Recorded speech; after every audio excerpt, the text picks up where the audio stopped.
Have you ever opened your garage, looked at the clutter, sighed, and quietly closed the door again? You're not alone. For many families, the garage becomes the place where everything ends up. Old furniture, broken appliances, holiday decorations, gardening tools, children's toys, sports equipment, paint cans, boxes from your last move, you name it. Over time, that useful space slowly turns into a storage room filled with things you rarely use but somehow can't let go of. The good news is this: your garage isn't the problem. The real problem is that it doesn't have a system. In today's video, I'm going to show you how to organize your garage like a minimalist using simple, practical methods that busy families can actually maintain. You don't need expensive cabinets, a professional organizer, or an entire weekend. You simply need a better approach. If you're ready to reclaim your garage and create a home that feels calmer and more functional, then let's get started.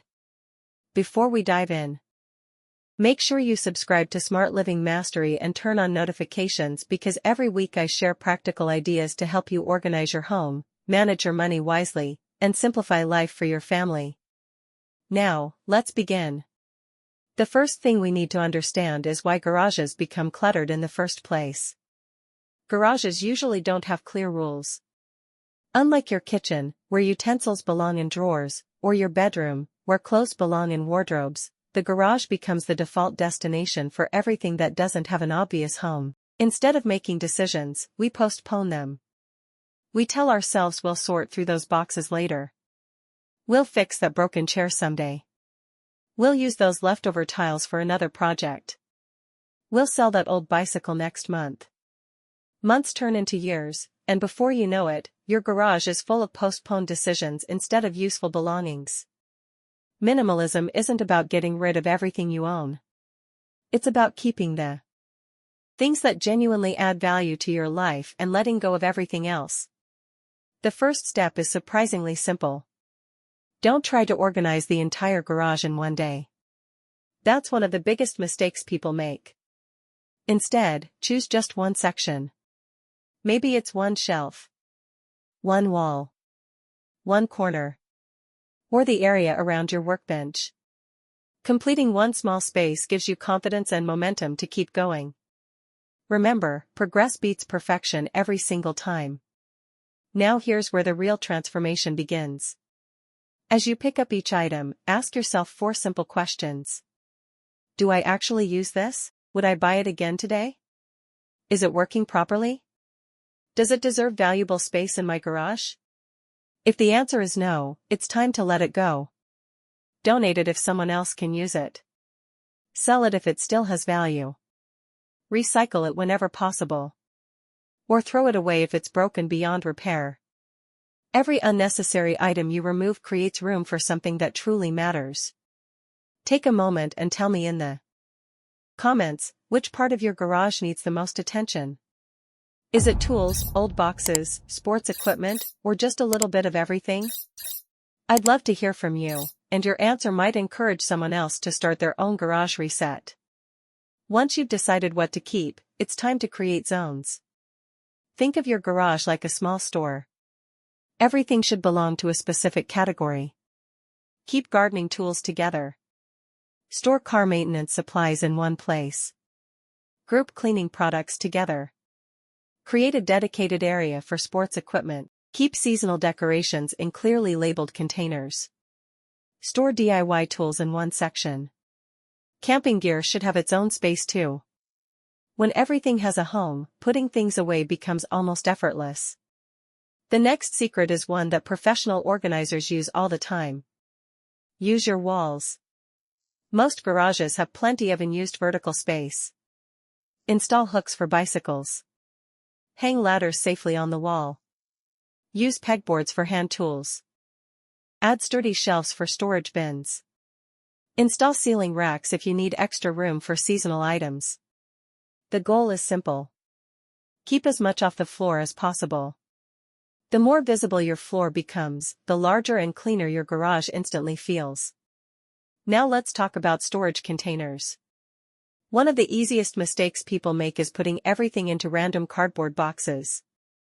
The problem is you can't see what's inside. Months later, you buy another extension cable or another pack of screws because you've forgotten you already had them. Clear storage bins solve this problem beautifully. You can instantly see what's inside without opening every container. And don't skip the labels. A simple label saves you time, reduces frustration, and makes it easier for everyone in the family to return items to the correct place. If you're finding these ideas helpful so far, give this video a like and share it with someone who keeps saying they'll organize their garage one day. Sometimes, all we need is a little inspiration to finally get started. Now here's a habit that can completely change how your garage functions. Create a grab-and-go station. Think about the things you use most often. Shopping bags, umbrellas, car wash supplies, flashlights, batteries, reusable gloves, pet supplies, your emergency kit.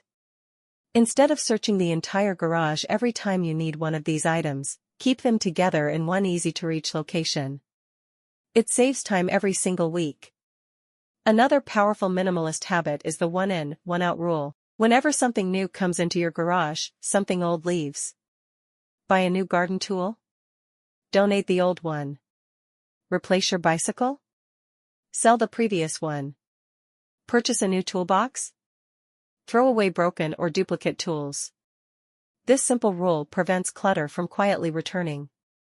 It's much easier to maintain an organized garage than it is to declutter one that's overflowing. Let's talk about the things many of us keep just in case. Old paint. That's dried up. Rusty screws. Broken electronics. Pieces of wood from projects you finished years ago. Empty containers. Damaged furniture. Ask yourself honestly. If you haven't used it in the last few years, what's the realistic chance you'll suddenly need it tomorrow? Sometimes we hold on to things because of guilt rather than usefulness. Minimalism reminds us that our homes should serve us, not the other way around. Your garage should make your life easier, not more stressful. Imagine being able to park your car inside again.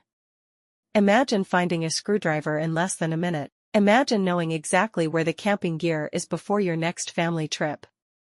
Imagine your children being able to safely access their bicycles without climbing over piles of boxes. That's the freedom you're creating.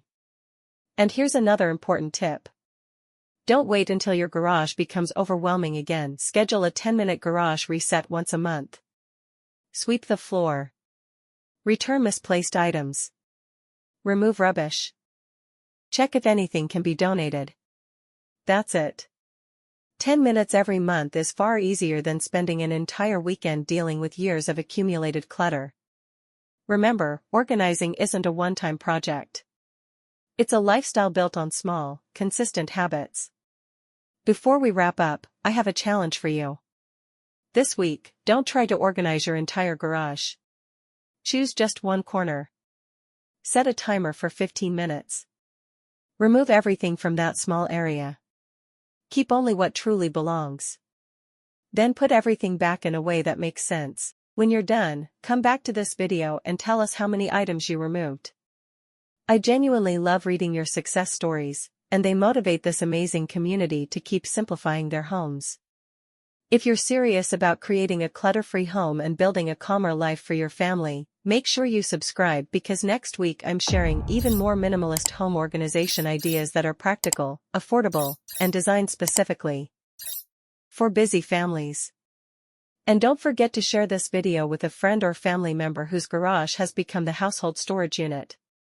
You never know, you might inspire them to reclaim one of the most valuable spaces in their home.